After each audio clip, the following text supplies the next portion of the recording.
Welcome back to the program. So, is President Trump and this administration finally taking immigration seriously? That is the big question. Now, I've been saying for the longest time, since the beginning of this term, forget about all the other cities around the country that he's going into and cleaning up. Concentrate on the swing states. And in particular, concentrate on two states, Michigan and Minnesota. Now, Minnesota isn't technically a swing state, but if we got rid of the jihadist Somalis, guess what? Minnesota would be purple to probably red, okay? Because there's a lot of conservatives in that state. But of course, Obama dumped 180,000 Somalians into Minnesota, which is a little weird because Somalia is pretty damn hot, and yet they're freezing to death over there. You'd think they'd want to leave, but no, of course not. They don't want to go back to Somalia. Why would they want to go back there? Where it's hell on earth, it's hot, it's corrupt, there's no law, it's every man for themselves, there's rape, there's murder, there's everything, and of course a lot of corruption, a lot of theft, a lot of stealing. And so instead, they came here and they saw our system and they saw the welfare system and they said, oh, look what we can do. We can take advantage of America's stupidity and softness, and we can just completely inundate ourselves with all kinds of goodies from the federal government and, of course, on the taxpayers' times. Well, no more, okay? Because I am making it a mission to make sure that we clear out these jihadist rat's nests. That's what they are, all right? And it looks like President Trump is starting to get the message because he's now full-born in Dearbornistan with ICE agents and the National Guard. ICE agents are ramping up in Dearbornistan, Michigan, obviously weeks after the Islamic terror plot that thankfully was stopped. But they're there now, and they are going through Hamtramck, Michigan. They're going through Dearborn, Michigan. These are the largest Muslim populations in the United States. There's a few of them. Obviously, Dearborn is number one. You've got Alexandria, Virginia. That's another one. Murfreesboro, Tennessee is another one. McLean, Virginia is another one. And of course, how could we ever forget Little Mogadishu? And of course, we call that Somalia of the North, basically. And so they're going in and they're clearing it out. And I am now hearing, and this is probably breaking news for all of you, but my sources tell me the end of February to sometime around the middle of March or earlier, he could be going into Minnesota next. President Trump understands that in order for Republicans to be able to compete in the midterm elections, he has to make sure that these folks are no longer in the country to help steal those midterm elections. And it's amazing that this poor woman in D.C., this National Guard member that passed away, Sarah Beckstrom, may she rest in peace. It's just so sad that someone has to die first before anything happens. It's like that's how Washington works. They're reactionary, right? They're never proaction. No, never. They're never proactive. It's always a reaction to something horrific and horrible. And then that's when they get in gear and they realize that they have a problem, and then they start looking into all the issues and all the problems. But like I've said for years, Washington does not like to solve problems, because if they solve problems, then you got nothing to run on. And that's just the reality of what Washington, D.C. and how it operates is all about.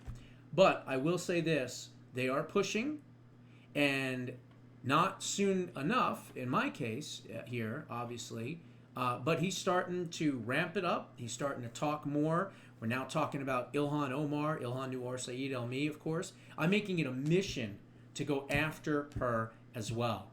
I have went crazy today, honestly, on X, and was posting all kinds of things about her family, about her sham marriage to her brother, all of that. And I did that around 12:30, 1 o'clock today, And by 6 o'clock, President Trump was talking about the marriage of her brother. So I'm not taking full credit for it, or any credit for that matter. But the bottom line is, these things are getting out there. They are drip, drip, drip, drip, drip. And who knows? I mean, she literally married her brother, lied about it, and then lied under oath that she didn't know or see him in a certain time frame that she obviously did. And there's pictures to prove it. And so the reality here is that she should not be a member of Congress at all. She never should have been a member of Congress. And of course, when I went after her years ago, well, that for me cost me probably millions of dollars, if you want to know the truth. Because I went after her with a vengeance, obviously. And from that, that was the start of the end, if you will, for me, for my career. And that's why it's been so hard to come back from. But she's a terrorist. She's a jihadist. She is an anti-American Jew hater. I have hated her from day one. I've exposed her from day one. And I will continue to do so. Because at this point, it doesn't matter. I'm already censored. I've already lost all types of opportunities because of this jihadist bitch.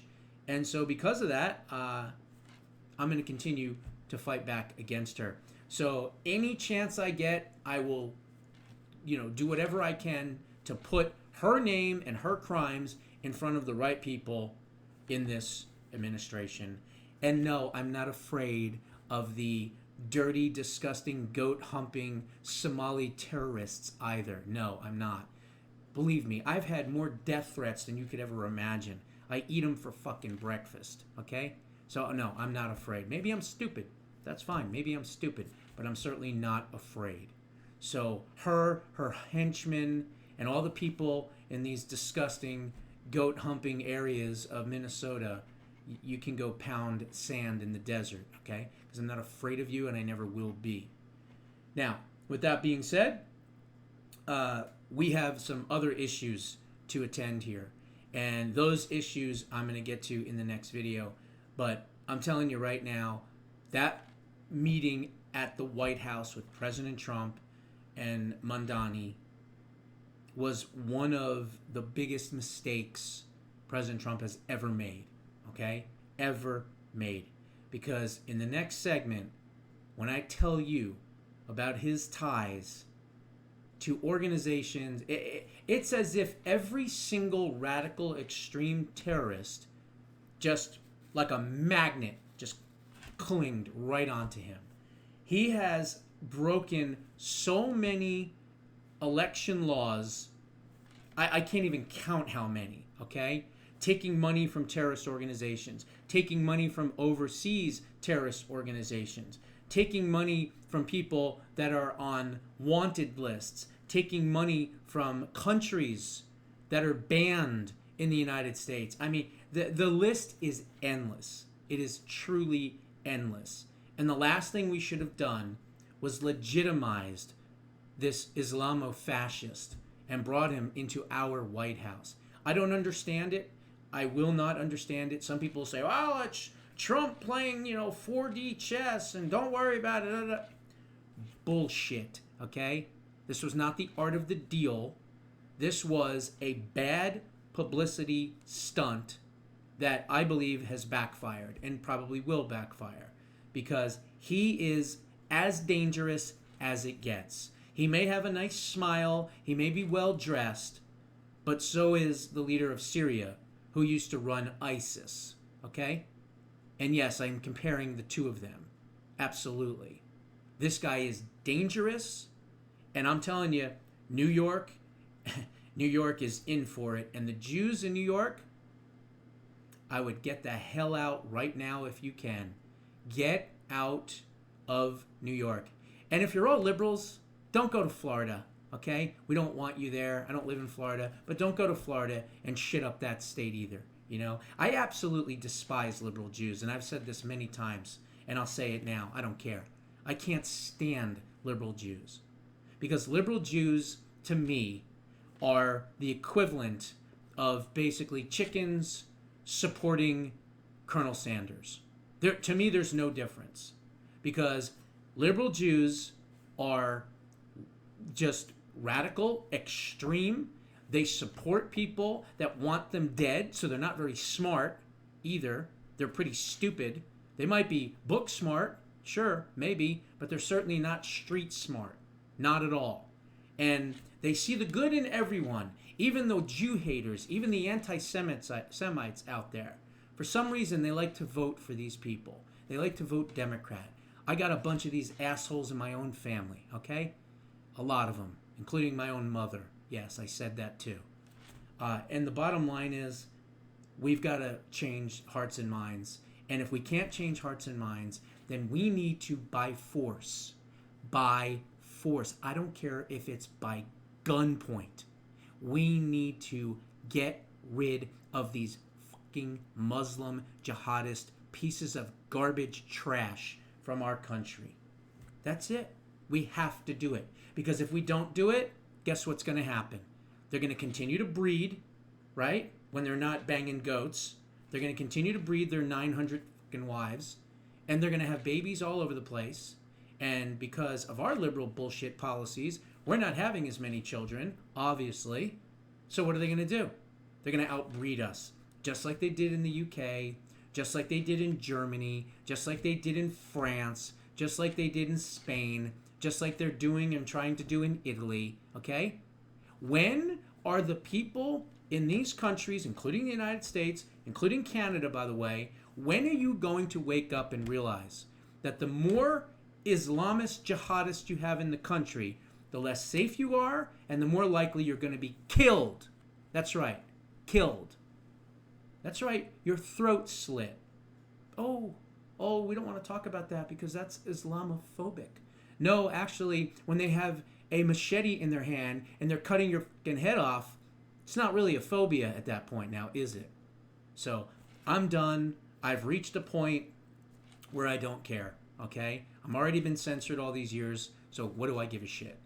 I am going to do whatever I can to make sure that the people that can do the things that need to be done in the next 3 years get a chance to have my ideas, have my legislative ideas that I've come up with, and make sure that I am just hammering them with information on every single Islamist, jihadist scumbag that has come to this country. So, call me Islamophobic. I don't care what you call me. The bottom line is, you're the enemy of the United States, and we're going to make sure that you all disappear. Those are my thoughts. What are yours? Put them down in the comments below. We'll see you in the next one.